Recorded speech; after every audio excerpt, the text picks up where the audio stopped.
దేవుని పరిశుద్ధ నామముకు మహిమ కలుగును గాక. ఈ క్రీస్తు పరిచర్య అనేటువంటి యూట్యూబ్ మాధ్యమము నుండి వెలువడుతున్న అనుదిన దేవుని వాగ్దానాన్ని వింటున్నటువంటి క్రీస్తు పరిచర్య అనుచరులకును విశ్వాసులకును యావత్ ప్రపంచానికి ఈ దినపు నా శుభాభివందనాలు తెలియజేస్తుంటున్నాను. ప్రియ దేవుని బిడ్డలారా, మీరందరూ సురక్షితముగాను ఆరోగ్యముగాను ఉన్నారని నేను భావిస్తున్నాను. మరి నేటి వాక్య ధ్యానాంశంలోకి మనం చూసినట్లయితే మత్తయి సువార్త 9వ అధ్యాయము 16వ వచనాన్ని నేను చదువుతున్నాను, దయచేసి ఆలకించండి. మత్తయి సువార్త 9వ అధ్యాయము 16వ వచనం. ఎవడును పాత బట్టకు క్రొత్త బట్ట మాసిక వేసిన ఎడల ఆ మాసిక బట్టను వికితపరుచును, చినుగు మరియు ఎక్కువగును. మరియు పాత తిత్తులలో క్రొత్త ద్రాక్షారసము పోసిన ఎడల తిత్తులు పిగిలి ద్రాక్షారసము కారిపోవును, తిత్తులు పాడగును. అయితే క్రొత్త ద్రాక్షారసము క్రొత్త తిత్తులలో పోయుదురు, అప్పుడు ఆ రెండును చెడిపోకయుండునని చెప్పెను. ప్రియ దేవుని బిడ్డలారా, యేసుక్రీస్తు కొన్ని ఉపమానాల్ని తన శిష్యులకు తెలియజేస్తూ ఉన్నాడు. ఏంటినంటే, ఒక చినిగిపోయిన బట్ట ఉంది, దానిని మరలా అంటే దాన్ని అతికించకుండా, ఆ డ్యామేజ్ అయినటువంటి ప్రాంతాన్ని అతికించకుండా, లేదా మురికైనటువంటి బట్టని శుభ్రము చేయకుండా తిరిగి దాన్ని వేసుకోవడానికి ఎవరు ఇష్టపడరు. అలానే పాత తిత్తులు ఏవైతే ఉన్నాయో ద్రాక్షారసము ఆ కాలంలో పోయడానికి పాత తిత్తులలో క్రొత్త ద్రాక్షారసము పోయరు. యేసుక్రీస్తు ప్రభువారి ఉపమానం ఎందుకు చెప్తున్నారంటే శిష్యుల దగ్గర వారిలో కొన్ని మార్పులు చేర్పులు చేయవలసిన అవసరం ఉంది. అంటే మారు మనస్సు నిమిత్తమైనటువంటి విశ్వాస సంబంధమైనటువంటి అవగాహనలు వారికి కలుగు చేయడానికి యేసుక్రీస్తు ప్రభువారి ఉపమానాలు చెప్తున్నారు. మీరు పాతబడిన స్వభావము కలిగిన వారే అయితే, మురికి ఉన్నటువంటి స్వభావం కలిగిన వారే అయితే మిమ్మల్ని మీరు వాడబడడానికి ఆస్కారము తక్కువగా ఉంటుంది. మిమ్మల్ని విసర్జించడమే ఎక్కువగా ఉంటుంది. అంటే మీరు విసర్జింపబడడానికి ఎక్కువగా ఉపయోగపడతారు. పాతగెళ్ళినటువంటి మీ స్వభావం ఏదైతే ఉందో అందులో ఆశీర్వాదం అనేటువంటిది ఎప్పుడూ నింపబడదు. ప్రియ దేవుని బిడ్డలారా, మన జీవితంలో కూడా మనము సంవత్సరం అంతములో ఉంటున్నాం. అంటే ఈ సంవత్సరము ముగింపులోకి మనం వస్తున్నాం. దేవుడు మన దగ్గర నుంచి కోరుకుంటున్నటువంటి ఒక మార్పు ఏంటి? ఇంకనూ మనము మురికి కలిగినటువంటి స్వభావము కలిగే ఉన్నామా? ఎలాగైతే మనము పరిశుభ్రము కలిగి జీవించాలి, పరిశుద్ధమైనటువంటి జీవితాన్ని జీవించాలి, మనం మంచి బట్టలను కట్టుకోవాలి, ఉన్నత స్థాయిలో ఉండాలి అనేటువంటి కోరికలు మనకున్నాయో, మన క్రైస్తవ భక్తి జీవితంలో కూడా క్రీస్తు మీద మనము ఆధారపడేటువంటి తత్వంలోకి ఒక మెట్టు ఎదగాలనే దేవుడు కూడా ఆశిస్తాడన్నటువంటి విషయాన్ని మనం అందరం జ్ఞాపకం చేసుకోవాలి. యేసుక్రీస్తు ప్రభువారు అర్థమయ్యే ఉపమానాలనే శిష్యులకు బోధించారు, కానీ వారి జ్ఞాన పరిజ్ఞాన విషయమై కొన్ని సందర్భాల్లో శిష్యులు దాన్ని అర్థం చేసుకోలేకపోయారు. కానీ ఈ దినాన ఈ పరిశుద్ధ గ్రంథంలోని దేవుడు మనతో అనేక పర్యాయాలు మన పరిస్థితులను గురించి మాట్లాడాడు, మన ప్రవక్తన గురించి మాట్లాడాడు. అదే రకంగా రాబో దినాల్లో మనల్ని ఎలా ఆయన ఉత్తేజపరచబోతున్నాడు, ఎలా ఆశీర్వదింపబోతున్నాడు అని కూడా చెప్పాడు. కానీ ఈ విషయాన్ని గ్రహించినటువంటి ప్రతి క్రైస్తవుడు కూడా, ప్రతి విశ్వాసి కూడా వారికి కలిగినటువంటి శైలి ఏదైతే ఉందో, వారి నడవడిక ఏదైతే ఉందో అందులో మార్పులు చేర్పులు చేసుకోవలసిన అవసరము ఉండిన ఎడలైతే చేసుకోవడానికి సిద్ధం కలిగి ఉన్నారా? ప్రియ దేవుని బిడ్డలారా, పాత తిత్తులలో క్రొత్త ద్రాక్షారసం పొయ్యరు. పాతబడినటువంటి స్వభావం కలిగిన మనము అలాంటి స్వభావంలోనే ఉంటే, పాతగిల్లినటువంటి స్వభావము, ప్రాచీనమైనటువంటి నమ్మకాలు, ఇదిగో మనము లోకస్తుల వలె వాటన్నిటిని పాటించడం, లోకస్తుల వలె మనము కూడా ఇదిగో కొన్ని నమ్మకాలని మనము నమ్ముతూ దేవుణ్ణి దుఃఖపరిచేటువంటి స్వభావంలో ఉండడం, మునుపు లోకంలో ఉన్న వారి వలె దేవుని మీద ఆధారపడలేనటువంటి స్థితిలో ఉండడం. చూడండి ప్రియ దేవుని బిడ్డలారా, నిన్ను యేసుక్రీస్తు ప్రభువారు అర్థం చేసుకున్న విధంగా మనుషులు ఎవరు అర్థం చేసుకోరు. నీకు కలిగినటువంటి పరిస్థితి ఏదైనాను సరే, నీ దేవుని మీద నువ్వు ఆధారపడగలిగితే పరిస్థితులను మార్చి నీకు సహాయము చేయగలిగిన వాడు నీ దేవుడు. పరిస్థితులను మార్చి నిన్ను ఉన్నత స్థితికి లేవనెత్తగలిగిన వాడు నీ దేవుడు. నీ దగ్గర డబ్బు ఉన్నప్పుడు మనుషులు రావచ్చు, నీ దగ్గర డబ్బు లేనప్పుడు మనుషులు నిన్ను విడిచిపెట్టి వెళ్ళొచ్చు. నీ పరిస్థితి కొంచెం తగ్గినప్పుడు మనుషులు నిన్ను ఓ రకమైనటువంటి బాధకి గురి చేసేటువంటి మాటలు మాట్లాడచ్చు. ఇది సహజం లోకంలో. అందుకనే మనుషులను నమ్ముకొనుట కంటే యెహోవాను ఆశ్రయించుట మేలు, రాజులను నమ్ముకొనుట కంటే యెహోవాను నమ్ముకొనుట మేలు అనేటువంటి మాటను మనం బైబిల్లో ఎందుకు చదివాము అని అంటే, నీ దగ్గర ఏదైనా లాభం ఉంటే లేదా నువ్వు ఆశీర్వదింపబడిన స్థితిలో ఉంటేనే మనుషులు నిన్ను ప్రేమించడానికి, ఇదిగో లేదా నీతో మాట్లాడడానికి ఇష్టపడతారు, నీతో సహవాసం కలిగి ఉండడానికి ఇష్టపడతారు. నీ పరిస్థితి కొంచెం తేడా పడింది అని అంటే నీతో ఎవరుంటారో, నిన్ను విడిచిపెట్టి ఎవరు వెళ్ళిపోతారో దేవుడు నీకు క్లియర్గా చూపిస్తాడు. అందుకే కొన్ని సందర్భాల్లో నిన్ను బిలో పావర్టీ లైన్కి తీసుకురావడానికి గల కారణం ఏదైనా ఉంది దేవుడి దగ్గర అంటే, మనుష్యుల ప్రవక్తను గుర్తెరగాలి. ఏ ఒక్కరిని గుడ్డిగా నమ్మి నువ్వు ముందుకు వెళ్ళకూడదు అనేటువంటి స్వభావము దేవునికి ఉంది. ఏ ఒక్కరిని నమ్మి నువ్వు మోసపోకూడదు అనేటువంటి స్వభావం దేవునికి ఉంది. ఏ ఒక్కరి మీద ఆధారపడి నీ దైనందిన జీవితంలో నీవు మనుషుల మీద ఆధారపడి కృంగిపోకూడదు అనేటువంటి ఆలోచన దేవునికి ఉంది. కాబట్టి కొన్ని సందర్భాల్లో నీ ఆర్థిక స్థితిని లేదా నీ అనారోగ్య పరిస్థితిని దేవుడు తగ్గిస్తాడు. మన ఆరోగ్యం దెబ్బతినిందంటే ఒకరి మీద మనం ఆధారపడతాము. ఆ ఆధారపడినటువంటి వ్యక్తులు 1-2 రోజులు లేదా 1 నెల 2 నెలలు చేస్తారు. పోయే కొద్ది మనము కూడా వాళ్ళకి భారం అయ్యేటువంటి పరిస్థితి వస్తుంది. బాగా డబ్బు సంపాదించగలిగినటువంటి శక్తి నీకుంది, కానీ నీకు ఉద్యోగం సంపాదించడానికి నువ్వు ప్రయత్నం చేస్తున్నావు, నీకు ఉద్యోగాలు దొరకట్లేదు. మనుషుల మైండ్లో నీ గురించి ఏది స్టార్ట్ అవుద్దో తెలుసా? పనికి మాలినటువంటి ముచ్చట్లు పెట్టుకుంటారు, కానీ ఉద్యోగం చేయడానికి మాత్రం ఇంట్రెస్ట్ చూపించరు. పనికి మాలినటువంటి స్వభావం కలిగిన వారు వీళ్ళు. డబ్బు సంపాదించేటువంటి ఆలోచన వీళ్ళకుండదు. ప్రియ దేవుని బిడ్డలారా, నీ మనసును గుర్తెరిగినటువంటి దేవుడు ఏం చేస్తాడో తెలుసా? అంటే ఏ ఒక్కరు నీకు ఇంపార్టెన్స్ ఇస్తారో, ఏ ఒక్కరు నీ దగ్గర ఉన్నదానికి ఇంపార్టెన్స్ ఇస్తారో నీవు తెలుసుకోవడానికి దేవుడు చూపిస్తాడు.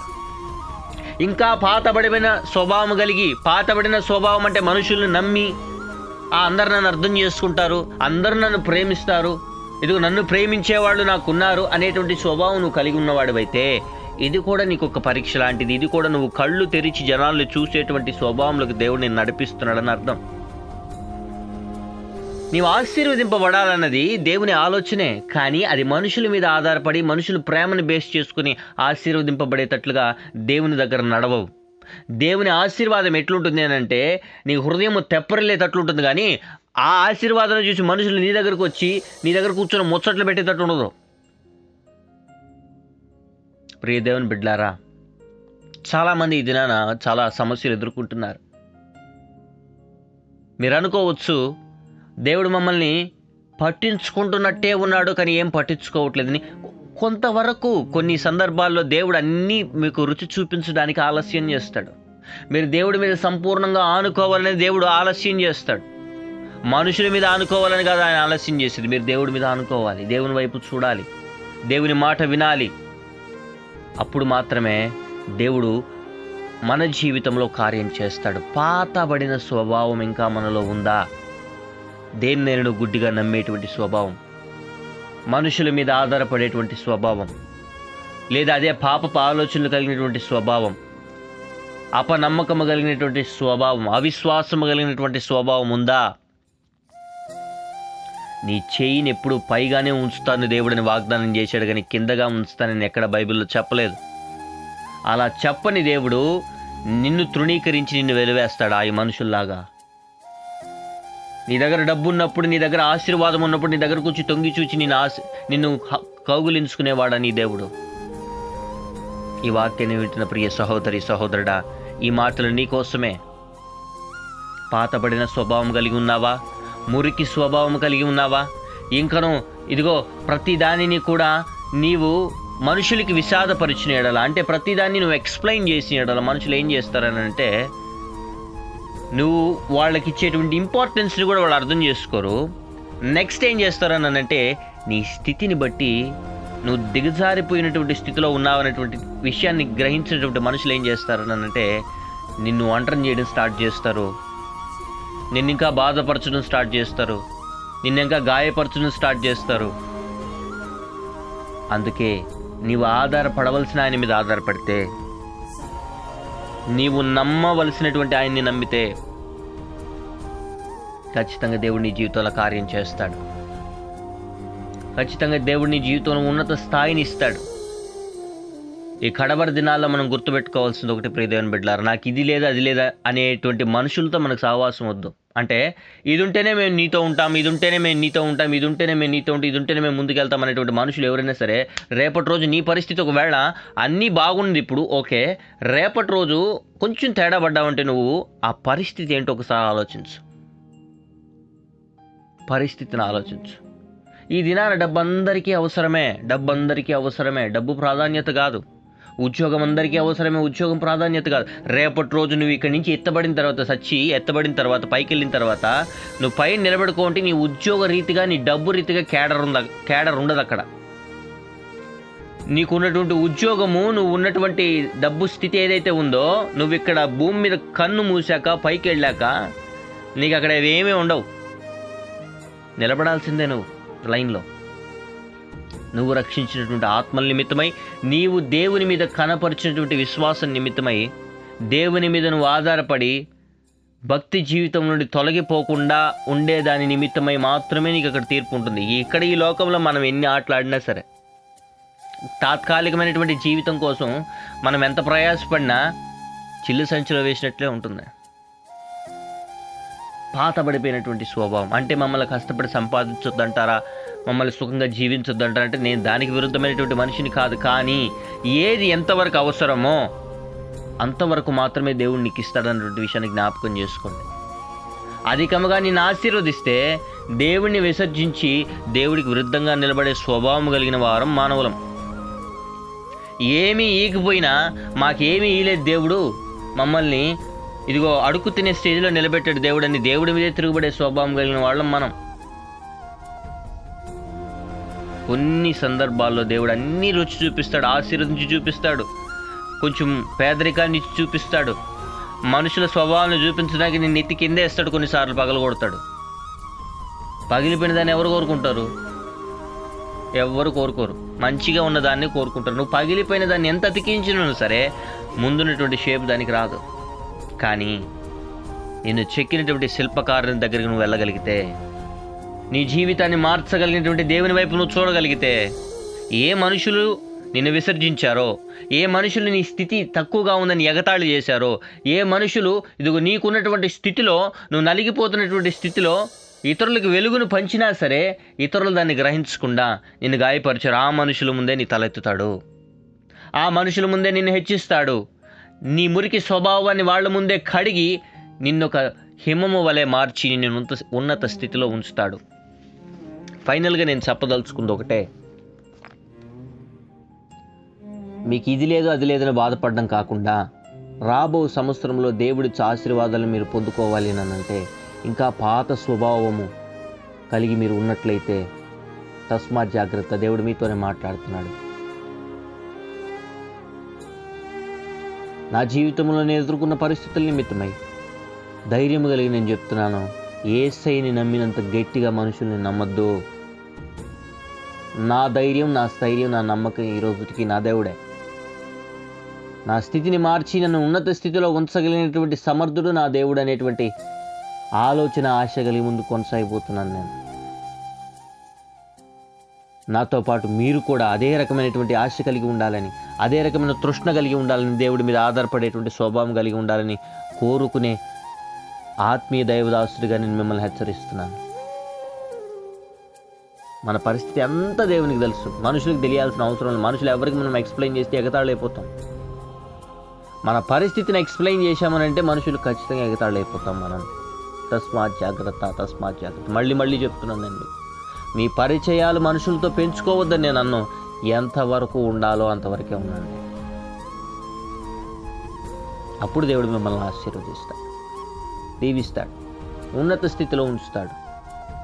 దేవుని కంటే ఎక్కువగా ప్రియారిటీ మీరు ఏ మనుషులకు ఇచ్చినా సరే, ఒకవేళ దేవుని కంటే ఎక్కువగా మీరు ఇవ్వలేదు కానీ మీ పరిస్థితుల నిమిత్తమే కొన్ని సందర్భాల్లో దేవుడు మిమ్మల్ని తోసిన స్థితిలో, పడిపోయినటువంటి స్థితిలో, విరిగిపోయిన స్థితిలో మిమ్మల్ని నిలబెడితే అవతల మనుషులు ఎవ్వరు మిమ్మల్ని చూడరు. మీ పక్కనున్న మీ స్నేహితులు కూడా మిమ్మల్ని పట్టించుకోరు. కేవలం మీ ఇంటి వారు తప్పనిస్తే కొంతమంది ఇప్పుడు ఇంట్లో ఉన్నవారు కూడా అర్థం చేసుకునేటువంటి స్థితులు కొంతమంది బిడ్డలు అనుభవిస్తున్నారు వాళ్ళ జీవితాల్లో. తండ్రి పట్టించుకోక, తల్లి పట్టించుకోక, భర్త పట్టించుకోక, బిడ్డలు పట్టించుకోక, భయంకరమైనటువంటి స్థితిలో వారికి కలిగినటువంటి శ్రమలు అనుభవిస్తున్న వాళ్ళు, ఎవరికి తగ్గ శ్రమలు అనుభవిస్తున్న వాళ్ళు ఉన్నారు. ఆర్థికంగా నలిగిపోయి ఒకప్పుడు మంచిగా సంపాదించే స్థితిలో ఉండి ఇప్పుడు ఉద్యోగలేమిలో కృంగిపోయినటువంటి బిడ్డలు ఎంతోమంది ఉన్నారు. వివాహమై గర్భఫలాలు లేక బాధపడుతున్న బిడ్డలు, అనారోగ్య పరిస్థితి వచ్చి తన అనారోగ్యం చూసి విడిచిపెట్టి వెళ్ళిపోయినటువంటి భర్తను చూసి వేధిస్తున్న భార్య, లేదా తన అనారోగ్య పరిస్థితిని చూసి పిల్లలు తన దగ్గర చేర్చలేదని ఓల్డ్ ఏజ్ హోమ్లో జాయిన్ చేస్తున్నారని బాధపడుతున్న తల్లిదండ్రులు ఎంతమంది ఉన్నారో. ఎవరికి కలిగినటువంటి శ్రమ వాళ్ళకి. ప్రియదేవుని బిడ్డలారా, దేవుడనే ఒక ఆయన ఉన్నాడు. ఖచ్చితంగా ఆయన మన కన్నీటిని నాట్యంగా మారుస్తాడు. అధైర్యపడవద్దు, పాత స్వభావం కలిగి ఉండొద్దు. దేవుడిని దగ్గర నుంచి కోరుకున్నటువంటి మార్పు దేవుని మీద ఆధారపడాలి. దేవుడు ఆశీర్వాదాన్ని నీలో కుమ్మరించాలి అంటే, ఆయన కృపను నీ మీద కుమ్మరించాలంటే, ఆయన అభిషేకాన్ని నీ మీద కుమ్మరించాలంటే నువ్వు పాత స్వభావం కలిగిన వాడుగా ఉండకూడదు. ప్రాచీనమైనటువంటి పద్ధతులతో నువ్వు వెళ్ళకూడదు. నూతనమైనటువంటి ఆత్మ పొందుకొని దేవుని కోసం బహుబలముగా వాడబడేటువంటి వ్యక్తిగా వెళ్ళాలి. దేవుని రాజ్య సువార్తను ప్రకటిస్తూ అనేక మందిని నువ్వు బలపరచాలి. ఇంకా మనకంటే చీకట్లో నలిగిపోతున్న వారిని బయటికి తీసుకురావాలి. అటువంటి సహాయం దేవుడిని అనుగ్రహించి నీ పాత స్వభావాలన్నిటిని నువ్వు జయించి దేవుని కోసం నిలబడే వ్యక్తిగా దేవుడు నిన్ను వాడుకొనును గాక. Amen, amen, amen. ప్రార్థన. మహాపరిశుద్ధుడును, మహోన్నతుడును, సర్వోన్నతుడును, జీవాధిపతి, జీవము కలిగిన రాజ్యాన్ని ఘనమైన శ్రేష్టమైన నామానికి స్తుతులు, స్తోత్రాలు, వందనాలు చెల్లిస్తున్నాం ప్రభువా. గడిచిన రాత్రంతా మమ్మల్ని కాచి కాపాడి గడిచిన క్రిస్మస్ దినాన్ని ప్రభువా మేము జయప్రదంగా జరిపించుకోవడానికి చూపించిన కృపను బట్టి నీకు వందనాలు. ఎంతమంది బిడ్డలైతే ఈ దినాన ప్రభువైనా ఈ యూట్యూబ్ మాధ్యమం ద్వారా ఈ అనుదిన దేవుని వాగ్దానాన్ని వింటున్నారో బిడ్డలందరినీ ఆశీర్వదించి దీవించమని ప్రార్థన చేస్తున్నాను. ఆ బిడ్డలతో నువ్వు స్పష్టంగా మాట్లాడిన రీతిని బట్టి నీకు వందనాలు. నలిగిపోయినటువంటి స్థితిలో, ఆర్థికంగా నలిగిపోయినటువంటి స్థితిలో ఉన్న బిడ్డల గురించి ప్రార్థన చేస్తున్నాను దేవా. ఎంతమంది అయితే ఘోరమైనటువంటి స్థితిలో ప్రభువైనా కనీసం ఒక పూట గడవడానికి కూడా కష్టంగా ఉన్నటువంటి స్థితిలో ఉన్నారో బిడ్డలందరినీ ఆశీర్వదించమని ప్రార్థన చేస్తున్నాం. ఆ బిడ్డలు ఆ స్థితిలో బ్రతకడం నీ ఆలోచన కాదు కదా ప్రభువా. ఆ బిడ్డలు ఆ స్థితిలో అవమానపడడం నీ చిత్తం కాదు కదా ప్రభువా. ఆ బిడ్డల్ని లేవనెత్తమని ప్రార్థన చేస్తున్నాం. ఆ బిడ్డలకి ఆహారం తిన్నట్లుగా ఆర్థికంగా ఆ బిడ్డల్ని బలపరచండి. ఆ బిడ్డల చేతుల కష్టాజీతాన్ని ఆశీర్వదించమని ప్రార్థన చేస్తున్నాం. ఏ మనుషుల మధ్య అవమానపడ్డారో, వాళ్ళ స్థితి బాగలేదని ప్రభువైనా ఏ మనుషుల మధ్యలో ప్రభువైనా ఇదిగో వాళ్ళు తలదించుకునే స్థితికి వచ్చారో బిడ్డల్ని లేవనెత్తండి. ఉన్నత స్థాయిలో నిలిపి నడిపించమని ప్రార్థన చేస్తుంటున్నాం. చాలిన దేవుడిగా ఉండి కాపాడండి. గొప్ప దీవెనలు, మెండైనటువంటి ఆశీర్వాదాలను అనుగ్రహించమని ప్రార్థన చేస్తున్నాం ప్రభా. ఎంతమంది బిడ్డలు నలిగిపోయిన స్థితిలో ఉన్నారు, ఎంతమంది బిడ్డలు విడిపోయిన స్థితిలో ఉన్నారు, ఎంతమంది బిడ్డలు ప్రభావం కోర్టు కేసుల్లో ప్రభావం ఇదిగో అలమటిస్తున్నారు. బిడ్డలందరినీ జ్ఞాపకం చేసుకుని నడిపించి దీవించి కాపాడమని ప్రార్థన చేస్తున్నాం. చుట్టుపక్కల ఉన్న ప్రతి బిడ్డల్ని జ్ఞాపకం చేసుకోండి ప్రభావైనా. వారు చుట్టుపక్కల ఉన్న బిడ్డలు ఎంతమంది అయితే ప్రభావైనా ఈ బిడ్డల్ని ప్రభావం హింసిస్తున్నారు ప్రభావైనా, భయంకరమైన మాటలకి గురి చేస్తున్నారు ప్రభావైనా, భయంకరమైనటువంటి ప్రభావం పదజాలం వాడి బిడ్డల హృదయాలను గాయపరుస్తున్నారు ప్రభావైనా. ఆ వాతావరణాల నుండి బిడ్డలను తప్పించి ఆశీర్వదించమని ప్రార్థన చేస్తున్నాం. మరి అదే రకంగా ఉద్యోగ ప్రయత్నాల్లో ఉన్న బిడ్డలకి సఫలీకృతను అనుగ్రహించండి. వారు అటెండ్ అవుతున్న ఇంటర్వ్యూస్లో జయప్రదముగా ప్రభావైనా వారు విజయం పొందుకునేలాగిన సహాయం అనుగ్రహించమని ప్రార్థన చేస్తుంటున్నాం. మరి ఎంతమంది బిడ్డలైతే ప్రభువైన వివాహ సంబంధాలు చూస్తున్నారో సాటి అయిన వివాహ సంబంధాలు వచ్చి ఘనముగా వివాహాలు జరుగును గాక. అయ్యా ప్రభు, నీ చిత్తంలో ఉన్నటువంటి సంబంధాల బిడ్డలకి వచ్చి ఘనముగా వివాహాలు జరుగును గాక ప్రభువైన. ఎంతమంది బిడ్డలైతే ప్రభువైన ఇదిగో ల్యాండ్ ఇష్యూస్తో ప్రభువైన ఇదిగో ఈ లోన్ ఈఎంఐస్ కట్టుకోలేక, క్రెడిట్ కార్డ్ బిల్స్ పే చేయలేక ఇబ్బంది పడుతుంటున్నారు. అయ్యా ఏ అధికారుల వల్ల బిడ్డలకు ఒత్తిడి కాకుండా ప్రభువైన ఆ బిడ్డలు ఆ అప్పు తీర్చుకునే పర్యంతరము ప్రభువైన ఉపశమనాన్ని కలిగించిన బిడ్డలకి ప్రభువైన కొంత వెసులుబాటును అనుగ్రహించమని ప్రార్థన చేస్తున్నాం ప్రభావ. విడిపోయినటువంటి స్థితిలో ఉన్న భార్యాభర్తల్ని తిరిగి కలపమని ప్రార్థన చేస్తున్నాం. మరి అదే రకంగా అనారోగ్య పరిస్థితితో హాస్పిటల్స్లో అడ్మిట్ అయ్యి సీరియస్గా వెంటిలేటర్స్ మీద ఉన్న బిడ్డల గురించి ప్రార్థన చేస్తున్నాం. మా ప్రియ బిడ్డలు ఎవరైనా ఉన్నట్లయితే సంపూర్ణ స్వస్థత ఇప్పుడే బిడ్డలకి కలుగుగాక. కిడ్నీ ప్రాబ్లం, లివర్ ఫంక్షనింగ్, ప్రభావైనా, ఇదిగో పీసీఓడి ప్రాబ్లం ప్రభావైనా, క్యాన్సర్ ప్రభావైనా, హెపటైటిస్ ప్రభావైనా, ఏ రకమైనటువంటి వ్యాధి అయిన ఫిట్స్ అయిన ప్రభావ యేసు నామములో సంపూర్ణమైన స్వస్థత, మైగ్రేన్ హెడ్ఏక్ నుంచి విడుదల ఇప్పుడే బిడ్డలకి కలుగును గాక. కంటి సమస్యలు, ముక్కు సమస్యలు, చెవి సమస్యలు ప్రభావైనా, శరీర భాగములు ఎక్కడ అనారోగ్య పరిస్థితి ఉన్నను యేసు నామములు ఇప్పుడే నీ గాయపడిన హస్తంతో బిడ్డల్ని ముట్టి స్వస్థపరిచి ఉన్నత స్థాయిలో నిలబెట్టండి. ఈ దినాల వివాహ దినాలు, జన్మదినాలు, బ్యాప్టిజం డేస్ జరుపుకుంటున్న బిడ్డలు తల్ల మీదకి ఆశీర్వాదాలను దీవెనలు కుమ్మరించమని ప్రార్థన చేస్తున్నాం. సమస్త స్తుతి, ఘనత, మహిమా ప్రభావాలు నీకే ఆరోపిస్తూ ప్రయాణ మార్గంలో బయలుదేరి వెళ్తున్న బిడ్డల్ని సురక్షితమైనటువంటి ప్రయాణ మార్గం బిడ్డలకు అనుగ్రహించి క్షేమకరంగా చేరవలసిన గమ్యానికి వారిని చేర్చండి. మరి దూరమైనటువంటి విదేశాల్లో ఉండి అడిగిన దేవుని వాగ్దానాన్ని వింటున్న ప్రతి బిడ్డలు ఆశీర్వదింపబడి దీవింపబడుదురుగాక.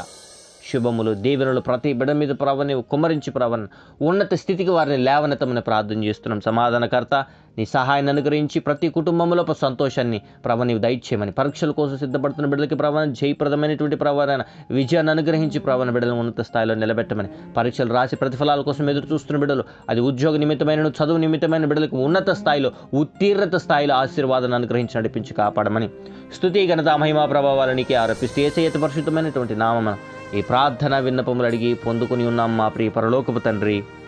Amen, amen, amen. Praise the Lord. May God bless you all.